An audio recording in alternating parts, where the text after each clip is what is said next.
चलो चलो जल्दी से, जल्दी आ जाओ मैदान में, देर देर मत करो।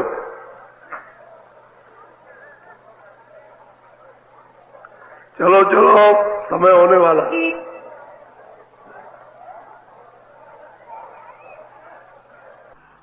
जल्दी निकल आओ जल्दी।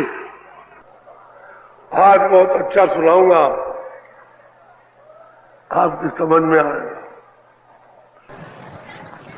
दौड़ के आओ, सब सिर पर धोती रखो, ये सत्संग है। जय गुरुदेव।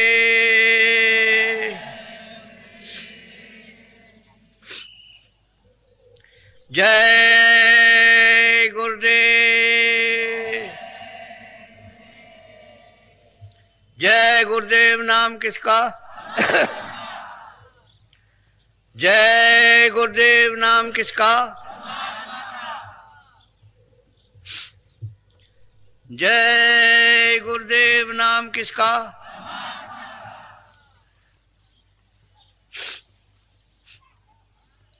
मान तू भजो गुरु का नाम।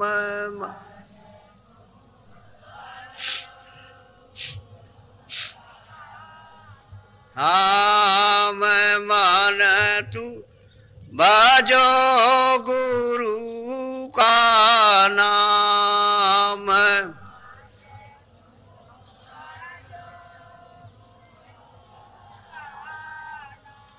हम दया महर से नरतन पाओ।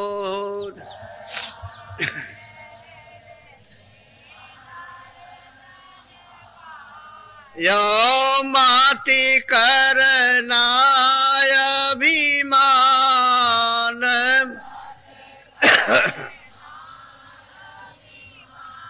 आन मान तू भजो गुरु का नाम।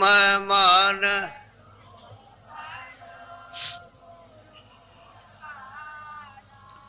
एक दिन खाली पड़ा रहेगा ये।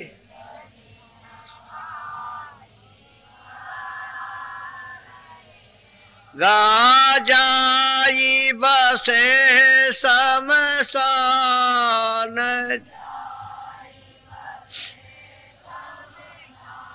आन मान तू भजो गुरु का नाम।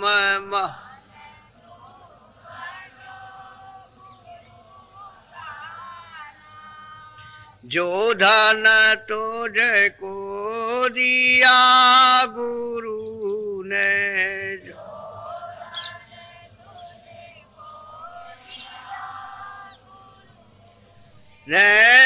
इससे कर कछु काम। हम मान तू भजो गुरु का नाम।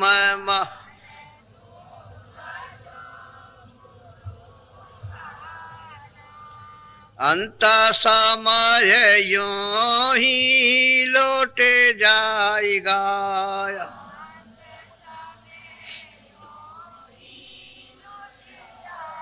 गा संग न जाई छदाम।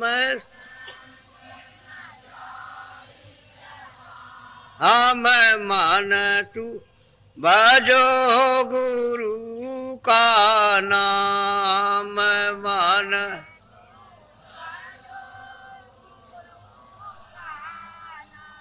यह संसार रहने का सपना।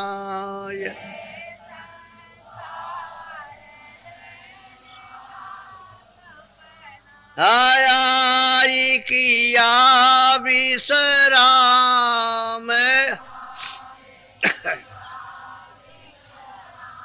हम मान तू भजो गुरु का नाम।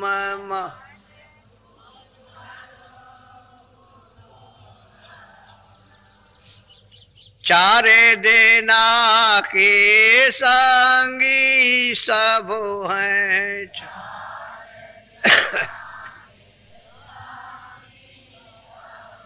है अंत न आवे काम,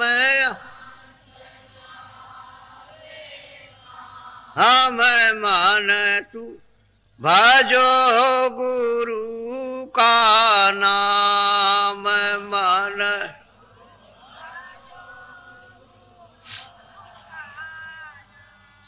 ताते चेते करो सतसंगते।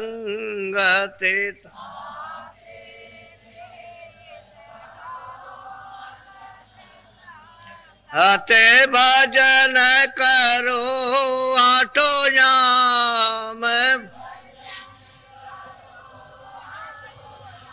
हम मान तू भजो गुरु का नाम मन।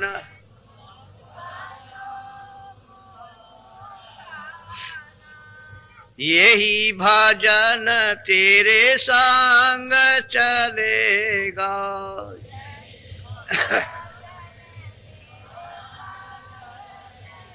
एगा पावेगा आराम,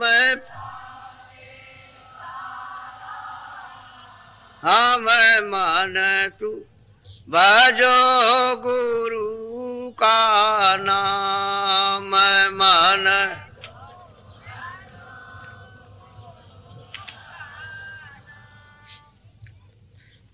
दास दया मेहर सते गुरु से लेकर,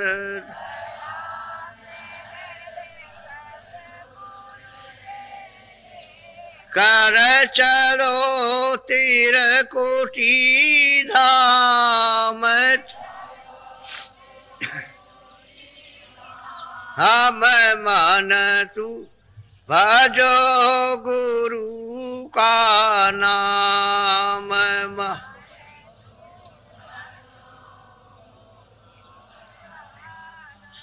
काल कर्म से बंधन छूटेगा,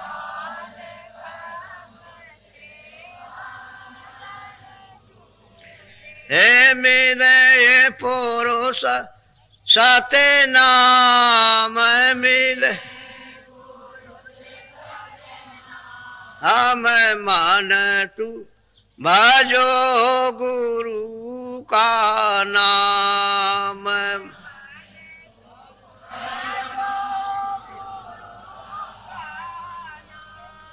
जय गुरुदेव। उस मंदिर आपको मृतलोक में अनमोल दिया गया, वैसे ये आपका नहीं है, ये दूसरे का है। आपको उसने दिया है कि ऐसा मकान मिलेगा नहीं। जीवात्मा को इस पर बैठा दिया और उसने कहा कि तुम जगा सकते हो तो जगा लो, हमारी तरफ से कोई बंधन नहीं है। अच्छे भी काम करो, बुरे भी करो, न हम अच्छे काम के लिए रोकते हैं न बुरे काम के लिए, लेकिन जो कुछ भी कर्म करोगे उसको भोगना होगा। ये आपके ऊपर में सब डाल दिया, अपने हाथ में उसने कुछ नहीं रखा, ना वो आदेश करता है ना वो मना करता। सब आपकी जिम्मेदारी है कि अच्छा करो बुरा करो, जो भी करोगे अच्छे बुरे काम सब आपको भोगना, उससे नहीं बच सकते। फिर उसने कहा कि मैं कोई बंधन नहीं लगाता हूँ, तुम अगर इस मनुष्य मंदिर में जीवात्मा को जगाना चाहते हो तो जगा लो, वापस पहुंचा दो, मेरी तरफ से तो कोई रोक टोक नहीं है, तुम चाहो तो करो। लेकिन वो जो हिसाब है अच्छे बुरे कामों का वो देना पड़ेगा। वो तो किसी से मुजरा करा लो, किसी से माफ करा लो, हम तो माफ करेंगे नहीं, जिसने ये मनुष्य मंदिर दिया उसने कहा हम माफ नहीं करते,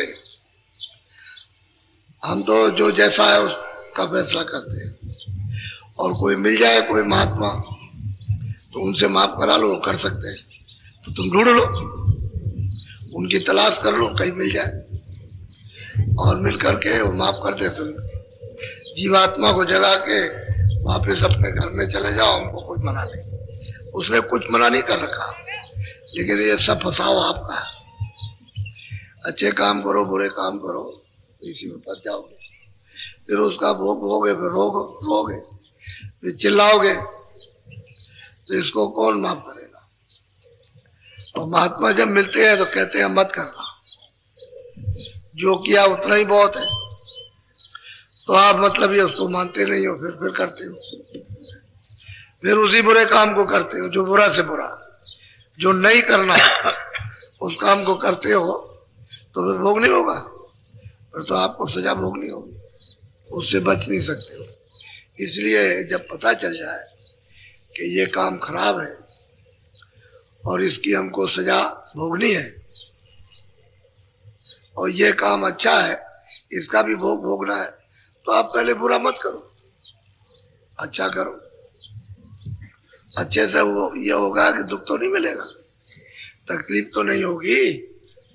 अरे बुरे कर्म से 84 नरकों में जाओगे, लेकिन अच्छे कर्म से तो नहीं जाओगे, तो अच्छा करो। उसने तो मना नहीं किया कि अच्छे बुरे के लिए, कि हमने कोई आदेश दिया कि तुम बुरा करना है या अच्छा करना। कहते हमारा ये कोई काम नहीं, सब तुमको मृतलोक में अधिकार सबको दिया, और भजन भी कर सकते हो, ना भी करो, तो मैं कोई मना भी नहीं करता हूं, मैं कहता भी नहीं। मनुष्य मंदिर है, अनमोल है, ये बार बार नहीं मिलेगा, भजन के लिए दिया गया और अच्छे काम के लिए। तो अच्छा काम करो, भजन भी कर लो, तो बाधा नहीं पड़ेगी। जब अच्छा काम करोगे तो बाधा नहीं होगी, और भजन करोगे तो भजन में बाधा नहीं होगी, तो तकलीफ नहीं होगी। और बुरा काम करोगे तो भजन में भी बाधा, और शरीर की भी बाधा, और संसार के काम की भी बाधा होगी। तो सब तरह से है, तो मनुष्य मंदिर है। जब ये पता चल जाए सत्संग में कि ये काम खराब है, उसे नहीं करना। अच्छा काम पूछ पूछ के करो कि कौन सा अच्छा काम हो, बता देंगे आपको। नहीं समझ में आता तो पूछ लो कि अच्छा काम क्या, नहीं समझ में आता खराब काम क्या, तो मतलब है कि उसको पूछ लो, पूछ के मत करो। अब हिंसा करना है तो हिंसा नहीं करना, किसी पशु पंछी की किसी को हिंसा नहीं करना। वो मना करते हो, तुम हिंसा करोगे तो फिर तुमको दंड मिलेगा, फिर उसको कोई माफ नहीं कर सकता। तो जब जानकारी हो जाए कि हिंसा नहीं करना ये खराब काम है, इसका हमको भोग देना पड़ेगा, एक दूसरे का अदला बदला, तो अपना अपना कर्मों का हिसाब लेगा, तो उस काम को आप मत कीजिए। वही काम करो जो सुख से दे दो, सुख से ले लो। अच्छे काम करो दूसरों के साथ तो सुख से दो, सुख से लो। अब दुख से दो, दुख से लो, तुमको क्या तो रोना ही रोना है, वो भी रोगे, तुम भी रोगे, तुम लेते में रोगे, वो देते में रोएगा। अरे देते में भी सुखी रहो और लेते में भी सुखी रहो। तो अच्छे काम करो, बुरे काम मत करो। तो जब मना करते हैं तो कुछ नहीं, हिंसा में सब जुट गए। अब ये पशु पंछी और ये सब मनुष्य इनकी उनकी सबकी हिंसा करने लगे, और बुद्धि पागल हो गई। अब वो सवार हो गया जनून, जनून पागलपन सवार हो गया, बुद्धि पर बैठ गया भूत। तो फिर क्या करेगा, वही काम करते हो उसी को, तो फिर भोग भोगना होगा, सजा मिलेगी आपको। तो इसलिए जब मालूम हो जाए तो बहुत विचार के साथ में उस काम को नहीं करना, अच्छा काम करना शुरू करो।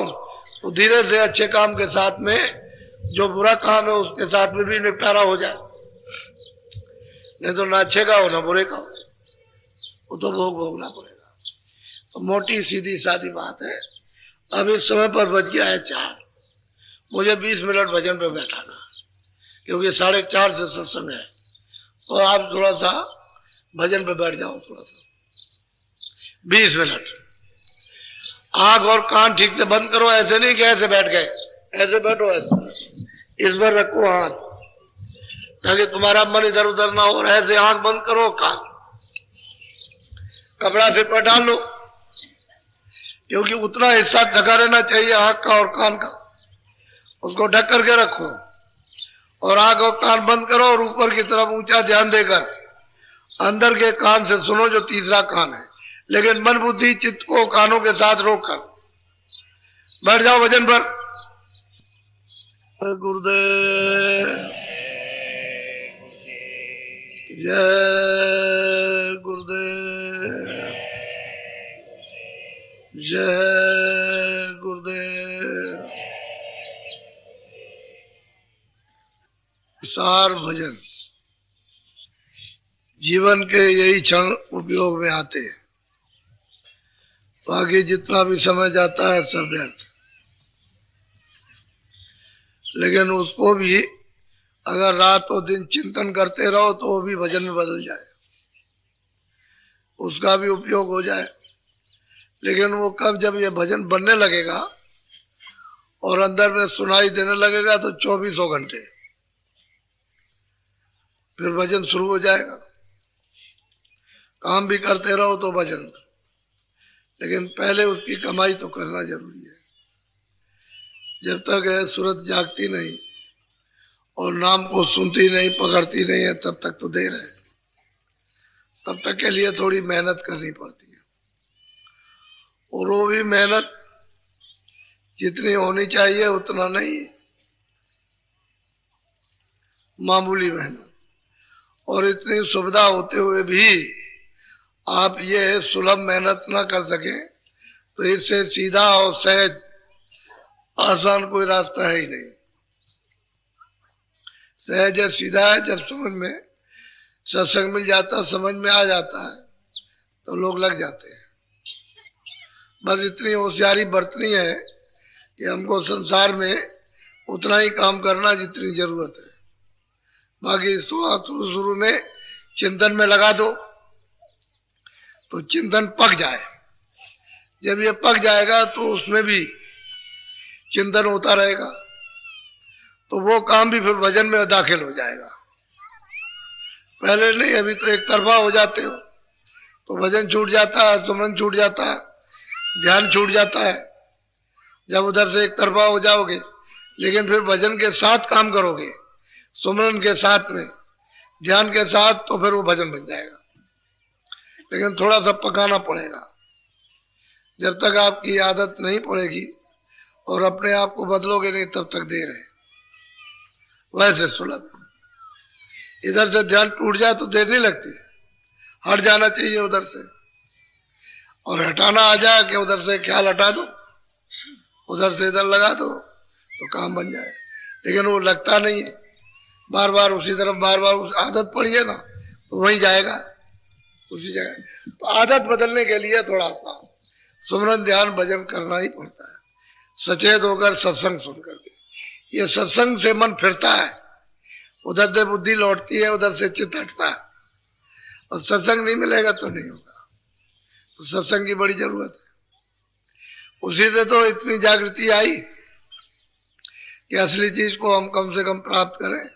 जब हमको असली चीज सुनने को मिल रही है तो असली चीज मिले, उसको प्राप्त करें। तो सत्संग से ही सब कुछ होता है। बोलो महापुरुष कहते क्या है, उसको सुनो। बोलो वो क्या टेर क्या लगाते हैं, आवाज देते हैं, गुहार मारते हैं। जब आते हैं तो बड़ी आवाज लगाते हैं तेजी के साथ, लेकिन तुम ऐसे बहरे हो कि उनकी आवाज को सुनते ही नहीं हो। कोई मानो रे कहने हमारी, कोई मानो रे कहने हमारी। कहते कोई, इसमें किसी जात पात का, किसी विशेष वर्ग का, पढ़े लिखे अनपढ़ का काम नहीं, कोई मनुष्य। अरे कोई मेरी कहन को मान लो, जो हम सुनाते हैं उसको सुन लो, उसको मान लो। ये जगत में कुछ नहीं है, ये धोखा ही धोखा है, और अंत में कुछ पड़ेगा नहीं पल्ले। ये तो छाया है, उसी में रगड़ रहे हो, छाया किसी के हाथ आने वाली नहीं। इसी के लिए विलाप करते हो, विलाप करते रह जाओगे, और ये मिले जुलेगी कुछ नहीं। ये तो छाया धोखा है, धोख बन गई और गायब हो जाएगी।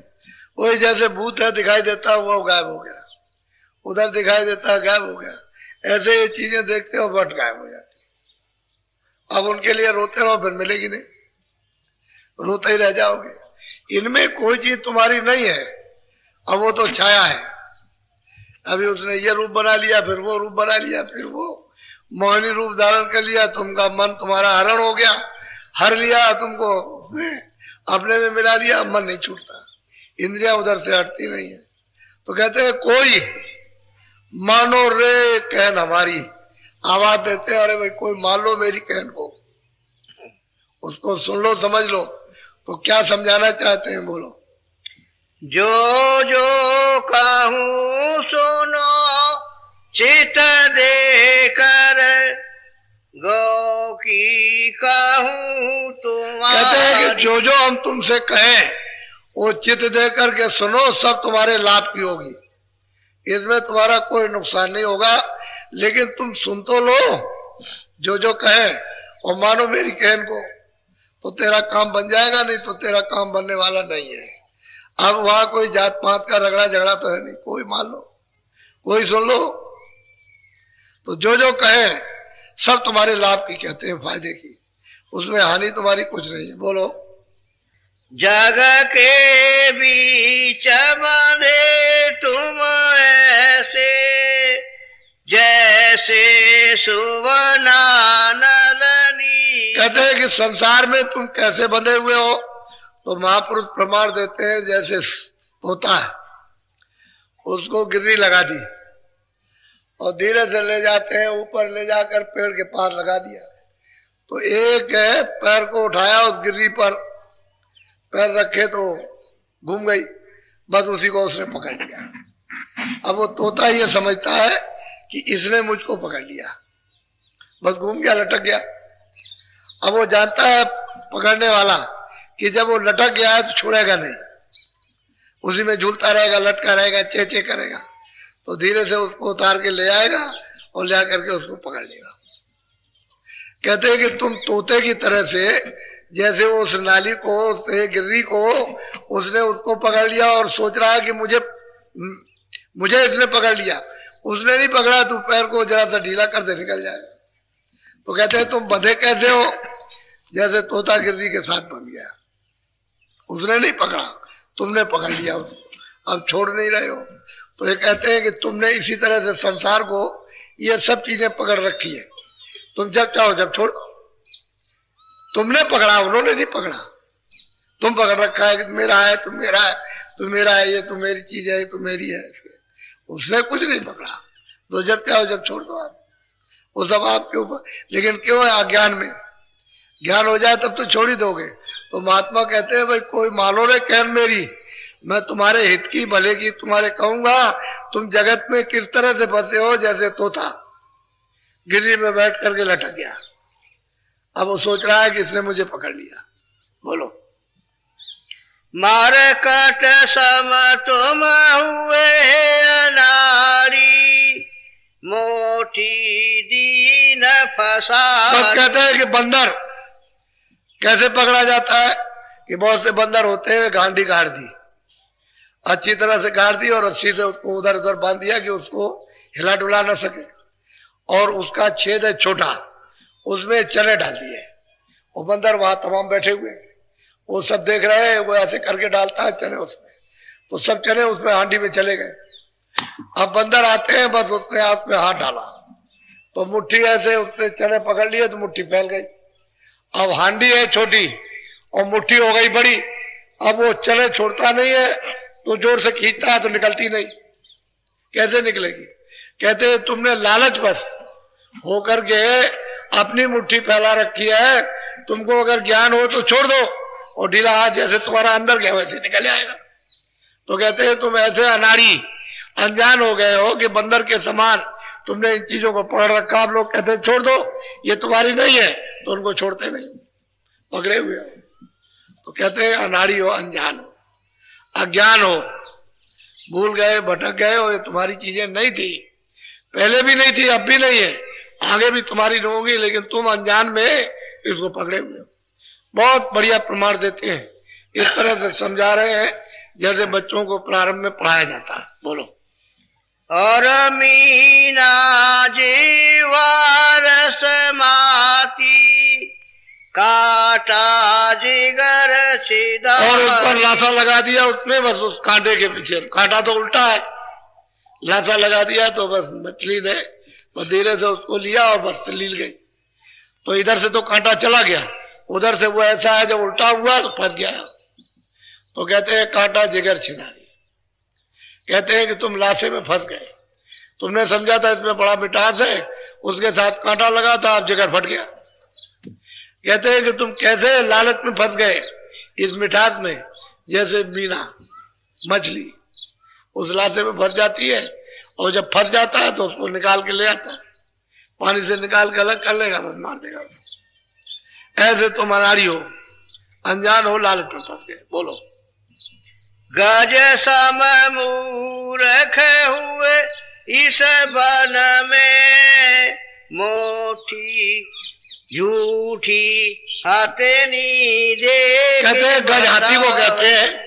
जंगलों में हाथी रहते हैं तो लोग कैसे पकड़ने जाते हैं, तो बड़े मत वाले होते हैं, गड्ढा खोद देते हैं उसी के ऊपर, बस वो हत्ती पत्ती डाल दिया, कुछ लकड़ी डाल करके वैसे ऊपर, उस पर एक ऐसे कागज का उसी तरह का हाथी बना दिया नकली। तो उसमें तो कोई वजन नहीं रहता, उसी में खड़ा कर देते।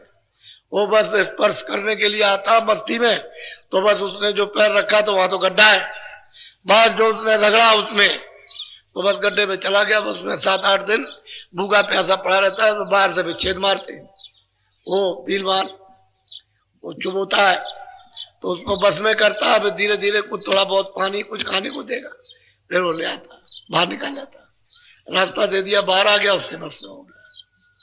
कहते हैं कि तुम मूर्ख, इस तरह से तुम इस वन में एक जंगल में फंसे हुए हो कि जैसे वो मतलब ये है कि वो मूर्ख मतलब है कि सच्चा हाथी समझा और हाथी वो नकली है, और मारा धक्का उसको, बस उस गड्ढे में चला गया।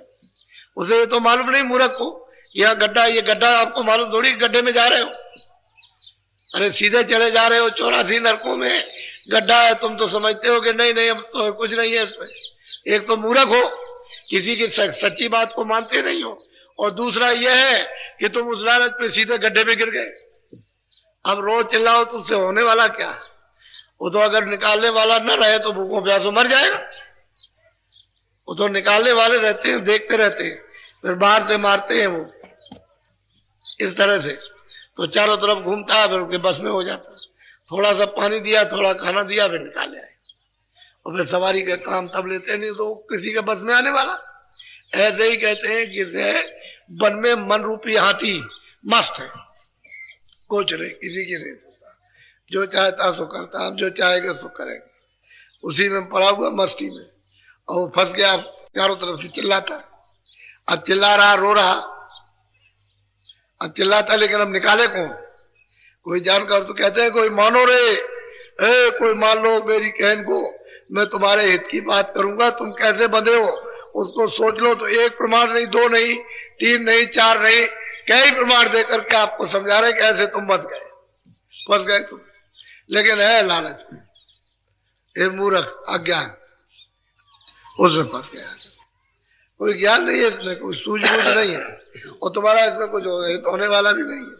इसी में नर शरीर ये व्यर्थ इनमें चला जाएगा और मिलेगा कुछ, अंत में सिर पीट कर पछताना, चले जाना यहाँ से। बोलो।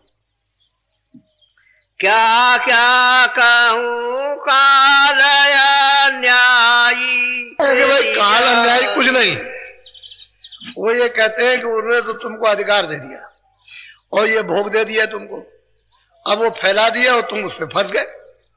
अब वो कहता है कि हमने तुमको अधिकार दिया कि जो भी तुम कर्म करो अपना अपना भोगो, बस यही है कि तुम उसमें फंस गए, उसने भोग तैयार कर दिए, फंस गए, अब जो तुम करते हो फिर उसकी वो सजा देता है।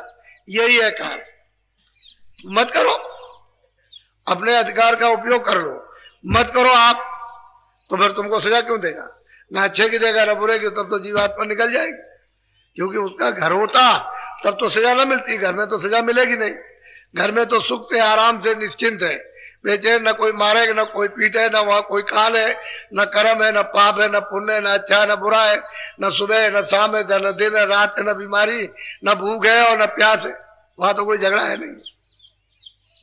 जब घर में पहुंच जाओगे तब तो सर्व सुखी। हमेशा क्या पराए घर में तो अधिकार उसने दे दिया है। जैसे बाहर से लोग आते हैं, उनको एक अधिकार दिया है कि हमारे देश में आए घूमो, चाहे जहाँ घूमो, लेकिन उसका नियम ये, उसका उल्लंघन करोगे तो पकड़े जाओगे, फिर सजा होगी।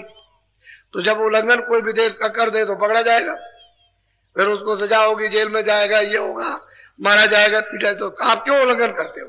पराए देश में आकर के उसके देश का नियम का पालन करो। अब ये इसी का यही अन्याय कि तुमको अधिकार मिला, तुम उसके देश में नियम का पालन नहीं करते, फिर वो सजा देता है। तो वही जो सजा है वो काल है, और कोई बात नहीं है। हालांकि उसने ये नहीं कहा कि तुम भजन मत करो, तुम अपनी जीवात्मा को मत जगाओ और वापस मत जाओ। उसने तो लुभाने वाले सब सामान तैयार कर दिए उसने। अब देख लो तुम इनको, तुम्हारी इच्छा है तो तुम इसमें देखो, भोगो, और नहीं इच्छा तो मत भोगो। वो तो सब तुम्हारे ऊपर निर्भर कर दिया, अपने हाथ में कुछ नहीं रखा। आप क्यों फंसते हो? कहते हैं भाई कोई मानो रे कहना हमारी, तुम मत फंसना इसमें, नहीं तो वो फंसा लेगा और फिर तुमको सजा देगा, फिर तरह तरह की सजा देगा और तुमको योनियों में भेजेगा, वहां तरह तरह का दंड देगा और फिर चिल्लाओगे, रोगे, वहां कोई बचाएगा नहीं। तो बिल्कुल साफ कह रहा कि काल रूप में तिनकर भ्राता, शुभ अशुभ कर्म फलदाता। तो कहते मैं उसका फल देता, मैं कुछ नहीं करता। बोलो। छूटन की विधि देखन मानो, क्यों कर छूटन होई। अब वो कहते हैं, जब महात्मा आते हैं और कहते हैं, विधि बताते हैं, भाई छूटने को तुम ऐसे छूट जाओ और इससे निकल जाओ, तो तुम उस विधि को मानते नहीं हो। तो ये बताओ फिर छूटोगे कैसे? फिर तुम्हारा छुटकारा कैसे होगा? तुम इसी में बंधे रहोगे। जानते हो कि अपना कोई नहीं है, स्त्री अपनी नहीं है, बच्चा अपना नहीं है, ये नहीं है, और भाई बंद नहीं है, रिश्तेदार और कुटुंब नहीं है, ये भी उतना नहीं, जमीन मकान भी अपना नहीं, उसमें पूरा वो। चलो ये तो तुम्हारा मकान सब मतलब है नाश कर देगा वो, इसका तो नाम निशान मिटा देगा, जला करके गड़वा के पानी में मतलब है बहा करके बिल्कुल खत्म कर देगा। तो तुम्हारा है क्या है? और फिर भी तुम बंधे हुए हो। रोज घटना घर घर में, मोहल्ले गांव में देखते हो कि ये घटना हो रही, फिर भी चल रहा, फिर भी कहते तुम्हारा फिर किस विधि से छूटना हो, जब तुम समझते ही नहीं हो, मूर्ख बने हुए हो और बस इसमें फंसे हुए राड़ी बन करके। और कहा जा रहा है कि भाई कुछ नहीं है, तुम्हारा कुछ नहीं है, कुछ जगो, कुछ चेतो, कुछ होश में आओ और कुछ भजन कर लो। तो बाहर उसी वक्त में ये दे दीजिए, वो दे दीजिए, ऐसा कर दीजिए, वैसा कर दीजिए। जब कहा जाएगा बुरा काम मत करो तो कहोगे कैसे हो जाएगा, अब वो तो होता ही रहेगा। तो फिर कैसे छूटोगे आप? किसी की विधि को आप नहीं मानोगे छूटने की, तो तेरा छूटना कैसे होगा? तो समझा रहे हैं हर तरह से। तो कहते हैं कोई मान लो कहना आपकी बार, ऐसे बदो मत, अब भजन कर लो, मन्नर देही मिली है भजन के लिए। अगर ये नहीं करेगा तो गया, फिर ये अवसर मिलने वाला नहीं। बोलो। सत्य गुरु संत हुए उपकारी, उनका संग करो न समारी। कहते हैं संत सदगुरु कभी कभी मिलते हैं, जब आते हैं तो बड़ा उपकार करते हैं, जीवों को इस तरह से जगा करके, समझा बुझा करके, प्यार करके उनको, और फिर रास्ता बताते हैं और कहते हैं कि ऐसे तुम अपनी जीवात्मा को नाम के साथ, उस चेतन के साथ जोड़ के वापस चलो, चलो हम तुम्हारी मदद करेंगे, तुम्हारा छुटकारा हो जाएगा। तो तुमको अपना हित समझना चाहिए, अपना भला समझना चाहिए कि इसी में तो मेरा भला होगा।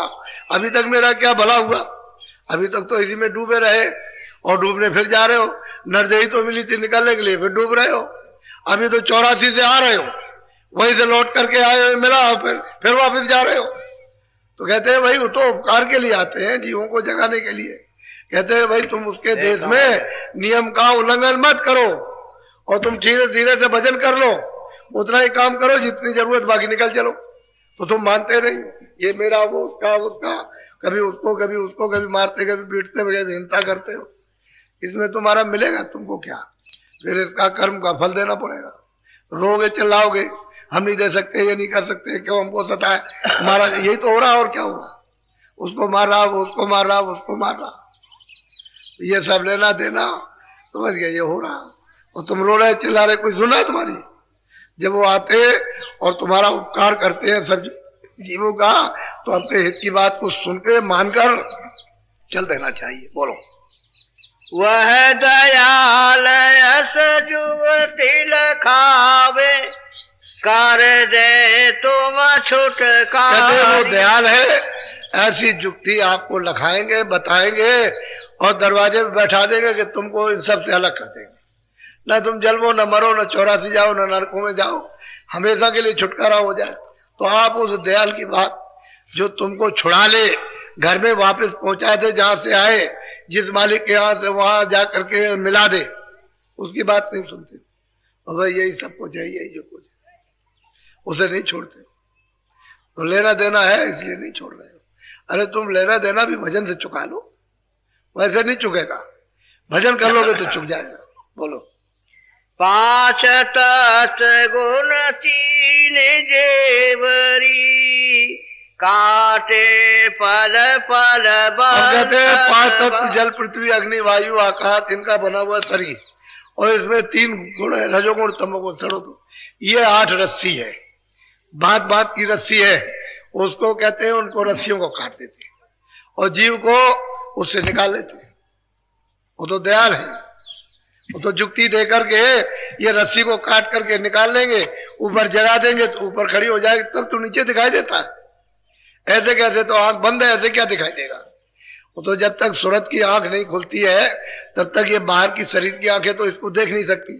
जब वो आंख खुलती है, जागती है, तब कहती है ओ, ऐसी गहरी रस्सी में जो कांटे नहीं काट सकती है, मशीन और आग नहीं काट सकती है, ऐसी रस्सियों में बंधे हुए हो। तो कहते हैं वो दयाल है, ऐसी जुक्ति दे देंगे कि तेरा बंधन ही टूट जाएगा, कट जाएगा। और 5 तत्व तो 3 गुण इसमें बंधा पड़ा हुआ, इनका जब तक कि हिसाब मुजरा नहीं होता तब तक कौन छूटता। बोलो। उनकी संगत करो भरम तज, पावो तुम गति न्यारी। कहते हैं कि उनकी सत्संग, उनका उनके पास जाओ तो भरम छोड़ दो। ये ऐसा हुआ, ऐसा हुआ, ऐसा हुआ, ऐसा, वो ठीक है, ये ठीक नहीं है, ऐसा वैसा कुछ नहीं। इस भरम को छोड़ दो और उनकी संगत करो, और जो वो बता दे बस तुम उसको करो। उसको जो नाम बताए, जो रास्ता बताए, कहते हैं तुम भजन करो और अपना अलग हो, तब तुमको ये सब समझ में आएगा कि हम कितने बड़े भरम अंधकार में उस तूफान में फंसे हुए थे। ऐसे कैसे मालूम होगा उस बेचारे को। ये तो जीव फंसा हुआ है, कब से फंसा हुआ चला रहा, जब से आया है अपने घर से, अपने मालिक के यहाँ से, तब से अभी तक फंसा ही है। कभी इसका उबार हुआ ही नहीं और चल ही रहा है अभी तक उसका, यानी बंद नहीं हुआ है, चल रहा, जा रहा, आ रहा, जा रहा, चल रहा, लेकिन उसका फेरा कट नहीं रहा। वो तो फेरा ऐसे ही लग रहा है, मैं ऊपर नीचे बस ये चल रहा। जब घर में जाओगे तभी स्थिर होगे, वहां आना जाना कुछ नहीं। बोलो। जगत जाल सब लो खा जानो, मन मूरख संग कीनी। कहते हैं कि जगत जाल ये धोखा है, मन मूर्ख। इसने यारी कर ली है, दोस्ती इस जगत जाल से। जब दोस्ती कर ली है तो अब कितना भी समझाओ तो मन मूर्ख है, कोई बात सच्ची मानता ही नहीं और भरम करता है। तो इसको समझता है ये सच्चा है। सही बात तो ये, इसमें कुछ भी सच्चा नहीं है, सब धोखा ही धोखा है। लेकिन अब बंधा पड़ा हुआ है। तो जब तक कि दयाल की महापुरुषों की दया नहीं होती तब तक ये बंधन कटेगा नहीं। तो कहते हैं तुम चेत करके सत्संग सुनो और भरम को हटाओ, तो फिर तुम्हारी रस्सी कटे। और भरम जीव का तुम बड़ा रहेगा तो फिर क्या है, उसी में गिरे डूबे रहोगे। भरम क्या, संदेह है। संदेह जो है सर्वनाशक, उसी को भरम कहते हैं। और भरम में ये कोई दवा किसी के पास नहीं है। इसकी दवा तो महात्माओं के पास तो मिलेगी नहीं, आप जाएंगे नहीं, तो कैसे आपका ये बंधन कटेगा। बोलो। इसका संगत जो तुम छिन छिन, नहीं ये लेगा। अब वो फैसला है तुम्हारा। कि अगर तुम इसका संग नहीं त्यागते हो, छोड़ते हो, तो बस समझ लो आप कि तुम्हारी जान लेगा और तुमको छोड़ेगा नहीं। क्योंकि तो ये तो बेकार है मूर्ख के, और मिलेगा उसमें कुछ नहीं। और मूर्ख उसी में गिरता रोता है, पछताता है, अब नहीं करेंगे, अब करेंगे, फिर करता है, फिर पछताता, फिर उसी को करता, उसी में फंसा हुआ, उसी को समझता ही है और मिलेगा कुछ नहीं। जब अभी नहीं मिला तो आगे क्या मिलेगा। अभी तक आपने इन भोगों से कुछ पाया नहीं, संदेह तो रहा कि अब मिल जाएगा, अब मिल जाएगा, अब मिल जाएगा। ये भी तो शक है। अब मिल जाएगा, लेकिन मिला तो नहीं। अब मिल जाएगा, अब हमको रस मिलेगा, आनंद मिल जाएगा, आनंद मिलेगा, अब मिल जाएगा, अब आगे मिल जाएगा, और वो दिन निकल गया। तो आगे दुख बरसने लगा। तो सोचा था आनंद मिलेगा, अब दुख आ गया, अब वो मौत का घाट आ गया। तो अब क्या कर सकते हो, कोई बचने का उपाय? और महापुरुषों के पास जाते नहीं, वो वहां पहुंच ना सके, तो तुम्हारा जीवन ऐसे ही चला गया। तो कहते हैं कोई मान लो मेरी बात को, मेरी कहन को सुन लो, समझ लो, तुम्हारे हित की बात करता हूं, अरे कुछ कर लो अभी, नहीं तो ये सब तुम्हारी जान ले लेंगे, और कोई किसी का नहीं। अपने घर से दूर पड़ोगे, 84 के कहते अभी तो दरवाजे पर आकर के बैठ गए, दरवाजे पर बैठे हुए हो और अंदर नहीं घुस सके, तो अब की बार जब ये नर्सरी छूट जाएगा तो कहते दूर पड़ोगे और 84 के धक्के खाओ। वे 4 खानों में 84 लच्चियों में इतनी दूर चले गए, फिर घाट मिलेगा ही नहीं। अभी तो बिल्कुल दरवाजे पे बैठे हो, तभी तो महात्मा कहते हैं कि तुम दरवाजे पे बैठे हो और आओ मेरी बात को सुन लो और कर लो कुछ, ये दरवाजा, इसमें प्रवेश हो जाओ। तो आप उनकी बात को सुनो अपने हित के लिए, उनका इसमें क्या हित है? वो तो आपका हित करना चाहते हैं, क्योंकि नर शरीर इतना बहुमूल्य है कि ये फिर नर नहीं मिलेगा, और दरवाजे पर सूरत आके कभी बैठ नहीं पाएगी। तो अपने घर में इतनी दूर चले जाओगे, फिर कौन लौटाएगा? अभी तो घर का रास्ता यहाँ मिल जाएगा कि यहाँ से निकल चलो अपने घर की तरफ में, तो जब चल दिया तो पहुंच जाओगे आप। देर अबेर कुछ भी हो सकती है, लेकिन घर में पहुंचोगे। और चले ही नहीं, उधर जाने का कोई रुख ही नहीं किया, दरवाजे पे नहीं बैठे चलने के लिए, तो बताओ फिर कैसे उधर जा सकोगे? दूर पड़ोगे, 84 के धक्के खाते रहो, फिर वहां कौन तुम्हारी सुनवाई करता? 4 खानों में क्या मार कर रहे, काटे जा रहे, वो काट रहे, वो काट रहे, वो काट रहे, वो चीर रहे, वो खा रहे, कोई सुनने वाला नहीं, कोई उनकी रक्षा करने वाले जीव जंतुओं के साथ हो रहा। ये वही तो सूरतें हैं जो इसमें से 84 में चली गई। ये दूसरी सूरतें थोड़ी है, इन्होंने कर्म किया उसमें बंद कर दिया। अब वो 4 खाने 84 लच्चूनियां, अब वहां काटे जा रहे हैं। कर्म का बदला तो सब जगह आपको देना, बच नहीं सकते। तो कहते हैं अपने घर से दूर पड़ोगे और 84 के धक्के खाओगे। इसलिए तुम सुन लो कोई मेरी बात को अच्छी तरह से, कि अभी तुम दरवाजे पे बैठे हो, लो तुमको जुक्ति बताए मालिक से मिलने की और जीवात्मा की जागने की, इसको कर लो, ये धोखा है, इसमें कुछ मिलेगा नहीं, लाभ धोखा। जितना भी जो कर रहे हो सब धोखा है, इसमें कुछ समझ बूझ के करो। उतना ही काम इसके लिए चलाने के लिए, इस रथ को, इस शरीर के निर्वाह के लिए उतना ही तो काम करो, वो धोखा नहीं। क्योंकि इसमें जीवात्मा को जगाना है, तो उतना तो काम कर लीजिए आप, बाकी सब धोखा। बाकी कहोगे ये मेरा, कहीं कुछ नहीं, सब छाया है, और गायब हो जाएगी, बस उसके लिए रोते रहोगे। धन गायब हो गया, कोई ये गायब हो गया, वो बच्चा गायब हो गया, पति गायब हो गया, तो पत्नी हो गई, तो पिता गायब हो गया, ये चला गया, वो सब उसके लिए रोते रहो और चिल्लाते रहो। कौन किसकी सुनने वाला है? तेरा कुछ, तेरा जो काया नहीं, तो वो काया कैसे हो जाएगी तेरी? जब यही काया तेरी नहीं है, तो वो काया तो तेरी है ही नहीं। इसलिए इसको इसमें समझो कि वो महात्मा क्या देते हैं और क्या आकर के कहते हैं और क्या बताते हैं, उसको ले लेना चाहिए। बोलो। ताते अब ही कहना मानो, साते गोरो पूरे कहते हैं आखिर में निचोड़ है कि इससे मनुष्य शरीर में ही कहना मान लो। अब की बार कहना इसी उम्र में तुम कहना मान लो और भजन कर लो।